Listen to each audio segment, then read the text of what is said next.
সাইয়েদনা মুসা আলাইহিস সালাম জিজ্ঞেস করলেন, ইয়া রাব্বি, আল্লাহ আপনার কি ঘুমে ধরে না?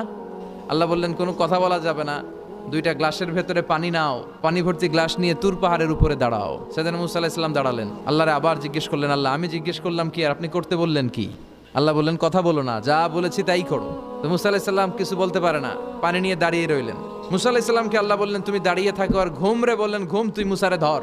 ঘুম যে এবার সাইয়েদনা মুসা আলাইহিস সালামকে ধরেছে। উনি ঘুমের ধাক্কায় আর থাকতে পারেন না, একবার ডানে যায় আরেকবার বায়ে যায়। ঘুমের ধাক্কায় হঠাৎ করে কাত হয়ে পড়ে যায় আর গ্লাসগুলো মাটিতে পড়ে খান খান হয়ে ভেঙে যায়। আল্লাহ ডেকে বললেন, মুসা বেশি কিছু হেফাজতের তো দায়িত্ব দেই নাই, শুধু দুইটা গ্লাস হেফাজতের দায়িত্ব দিয়েছি। ঘুমের কারণে এগুলোর হেফাজত করতে পারো নাই, ভেঙে খান খান হয়ে গিয়েছে। আমি যদি তোমাদের মতো ঘুমিয়ে যেতাম তাহলে পৃথিবীর সাথে সূর্য লেগে, সূর্যের সাথে চন্দ্র লেগে গোটা মহাবিশ্বটা এভাবে গ্লাসের টুকরার মতো খান খান হয়ে যেত রে মুসা।